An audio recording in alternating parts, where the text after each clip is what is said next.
Gaza के अंदर रहने वाले लाखों लोग इस वक्त ये समझ ही नहीं पा रहे हैं कि आखिर वो करें तो क्या करें।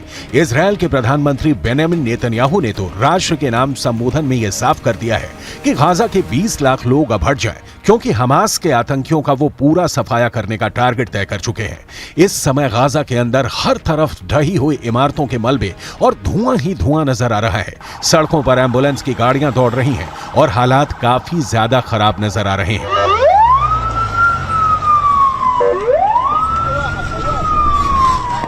जहां भी हमले हो रहे हैं वहां पर फिलिस्तीनी लोगों की भीड़ जुटकर पूरा मंजर देखकर कांप रही है।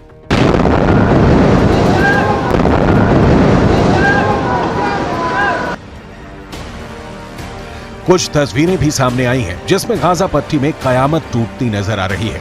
गाजा के घरों को पूरी तरह से तहस नहस कर दिया गया है। बड़ी बड़ी इमारतों को बम बरसाकर बर्बाद कर दिया गया है। पूरी गाजा पट्टी इमारतों की कब्रिस्तान नजर आ रही है।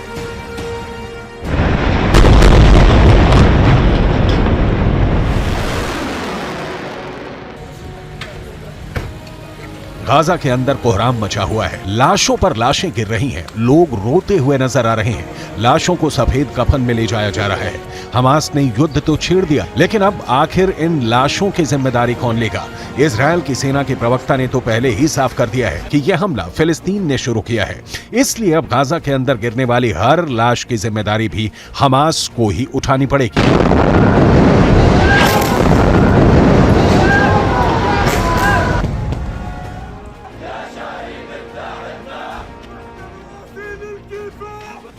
गाजा के इलाके में इस वक्त शोक और मातम पसर गया है। मरे हुए लोगों के शव यात्राएं निकाली जा रही हैं। इन शव यात्राओं में भी लोग इजरायल से बदला लेने की कस्में खा रहे हैं। सैकड़ों की संख्या में लोगों की मौत होने के बाद भी जंग का जुनून उतरा नहीं है। जो लोग लाशों को दफनाने आए थे वो तालियां बजाकर नारे लगा रहे हैं और इजरायल की बर्बादी की कामना कर रहे थे।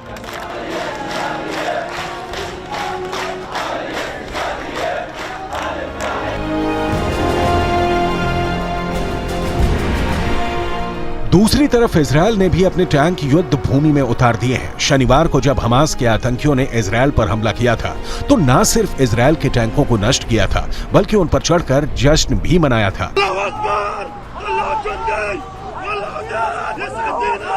लेकिन अब युद्ध के मैदान में इजरायल ने अपने टैंकों को उतार दिया है और इजरायल के प्रधानमंत्री बेंजामिन नेतन्याहू के आदेश पर एक पूर्ण युद्ध का ऐलान कर दिया है।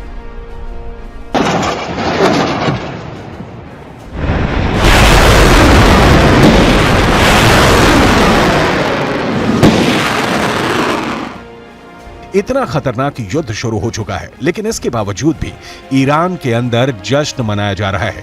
शनिवार की सुबह जब हमास का बेहद सफल हमला हुआ तो उसके बाद ईरान के अंदर भी कट्टरपंथियों ने शाम के वक्त खूब आतिशबाजी की है, जो ईरान और इजरायल के बीच मौजूद नफरत को दिखाता है।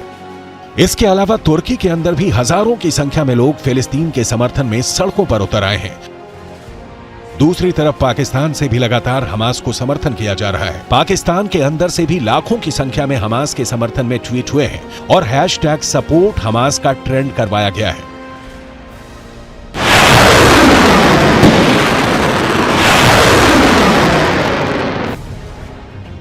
दावे ये किए जा रहे हैं कि अब इजरायल के अंदर 600 से ज्यादा लोग मारे जा चुके हैं। अब सवाल उठता है कि आखिर आयरन डोम इजरायल के लोगों की रक्षा क्यों नहीं कर पाया। इस पर आईडीएफ के प्रवक्ता की तरफ से एक बयान जारी किया गया है जिसमें आयरन डोम को धन्यवाद बोला गया है। साथ ही ये कहा गया है कि अगर आयरन डोम ना होता तो ये मौत का आंकड़ा और ज्यादा हो गया होता।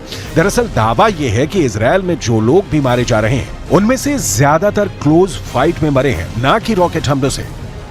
दरअसल आयरन डोम की एक्यूरेसी 90% तक मानी जाती है, यानी अगर 100 रॉकेट हमले किए जाएं तो 90 तो निश्चित रूप से आयरन डोम के द्वारा रोक दिए जाएंगे, लेकिन बाकी 10 के जमीन पर गिरने की आशंका से इनकार नहीं किया जा सकता। यही वजह है कि जब हमास की तरफ से 7000 रॉकेट फायर कर दिए गए तो इजरायल के लिए अपने लोगों को बचा पाना मुश्किल हो गया।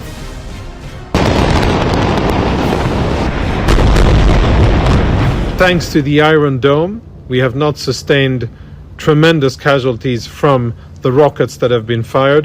The overwhelming majority of the casualties that we have sustained have been from close contact fighting, or rather executions and cold-blooded killings of Israeli civilians and soldiers by Hamas terror.